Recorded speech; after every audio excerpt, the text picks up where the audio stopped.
We continue now at the top of Daf Lamed Dalet Amud Aleph in Mesechet Nedarim. This is Nedarim Daf 34a. On the previous summit, there was a machlokas amoraim. Let's say you have a situation where the property of the person who lost the object is usher to the person who found the object. Let's say you have a situation of a muder hana. So in that case, is the person who finds the object, is he allowed to return the object to the one who lost it?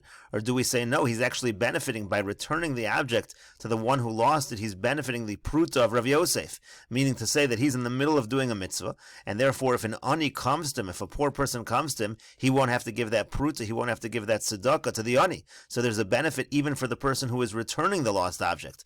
So do we say that that is a problem, that he's getting that benefit if it's a situation where he's muder hana, where he's not allowed to be getting benefit from the person who lost the object? Or is that not a problem because the pruta of Rav Yosef is not common? So that was a machlokas amuroim. And so the Gemara now says, Tanan, we learned in our Mishnah, Mokum shenotlin oleho schar. Let's say you have a situation where it is a place where the custom is that if a person returns a lost object to somebody else, he actually gets paid. The person who received the object back, the custom is that he should pay the person who found the object. So in that situation, the Mishnah says, Tipol hanola hektish. So that amount that should have been paid to the person who found the object, instead it should be donated to hektish, to the Beis HaMikdash. And so the Gemara now says, B'shlomo laman do omar afilu b'shenichse ba'al aveda asurim al machzir nami mahadir. I understand if the Mishnah is even talking about a situation where the property of the person who lost the object is prohibited, that property is prohibited to the person who found the object, who's returning the object, nami mahadir, that even in that situation we say that the Mishnah was saying the person should return it, and we are not concerned with the pruta of Rav Yosef. In other words, our Mishnah is talking even in a situation where the person who found the object, he is not allowed to get benefit from the person who lost the object, he still is able to return the object. So hainu dekatani makam shenotlin oleh schar tipol hanola hektish. Then it makes sense, the line in the Mishnah which says that let's say you're in a place where the person who found the object is supposed to get paid. Now he really will be getting a benefit from the person who lost the object, because the person who lost the object is going to pay the person who found the object. And again, our Mishnah is talking even in a situation where the property of the person who lost the object is prohibited to the person who found the object. So then it makes sense that the Mishnah is saying in such a situation, the person who found the object, who's returning the object, should not receive payment because then he's getting benefit. Rather, that payment should go to hektish. But according to the one who says that if the property of the Baal Aveda is usher to the machzir, to the person who's returning the object, lo mahadir, so then the person's not even supposed to return the lost object, and our Mishnah is not even talking about that situation. Our Mishnah is only talking about a situation where the property of the machzir is usher to the Baal Aveda, and it's saying that he can return it. So if that's the case, amai tipol hanola hektish, if that is the case, so why is it that the person can't get paid? The person who's returning the object should be allowed to get paid, because the situation is that the person who lost the object can't get benefit from the machzir, but the machzir is allowed to get benefit from the person who lost the object, so why can't he take his payment?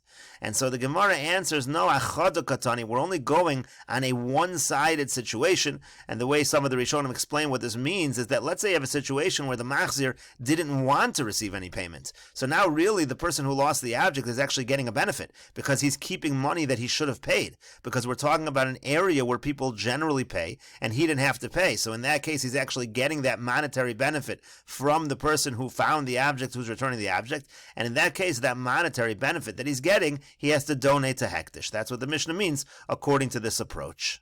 And the Gemara continues, Iko demasni law b'hai lishner. There are those who learn the machlokas Rav Ami and Rav Asi, that machlokas amoram that we quoted from the previous Amud, so they have a different version of that machlokas as follows. Pligi bar Rav Ami v'Rav Asi. Rav Ami and Rav Asi, they argue on the pshat in our Mishnah. Chad Amar, one opinion says, Lo shanu ela b'shenichse ba'al aveda asur al machzir. Our Mishnah is talking only in a situation where the property of the Baal Aveda is prohibited to the person returning it. Umisham pruta de Rav Yosef lo shchechen. We're not worried about the pruta of Rav Yosef. In other words, the issue that the person returning the object might save a pruta because he doesn't have to give tzedakah, that's not an issue. That's what our Mishnah is talking about. That's the case where you're allowed to return the object. But if you're talking about a situation where the property of the machzir is usher to the Baal Aveda, so now the Baal Aveda is not allowed to get benefit. So in that case, lo mahadir le. So in that case, he can return the lost object to the Baal Aveda, mishum de kamahanile, because now now he's giving him a benefit. He's returning to him his lost object, and according to one Amora, that is considered a benefit. But the other Amora says, no, even in a situation where the property of the machzir is asur to the Baal Aveda, mutter, it's still mutter to return the property to the Baal Aveda. We don't say that the Baal Aveda is getting any real benefit. Why? Because what's he returning to him? He's returning to him something that really already belonged to him. That is not called a benefit. It's not a problem in a case of a mudar hanoah.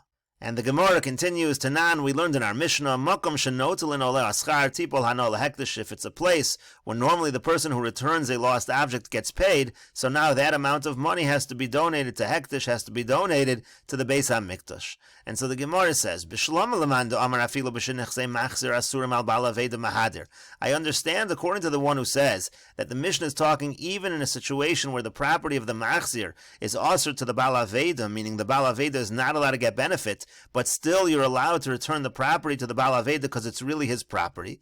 But hainu dimataritz makom, it makes sense to say that let's say you have a situation where the person receiving the Aveda really should have paid money to get that Aveda back, but he didn't pay any money, so now he's getting that monetary benefit. And so the Mishnah says that particular monetary benefit that he should have been paying to the machzir, so he's not allowed to keep that for himself because that would represent a real benefit. He has to donate that to the Beis HaMikdash. That would make sense.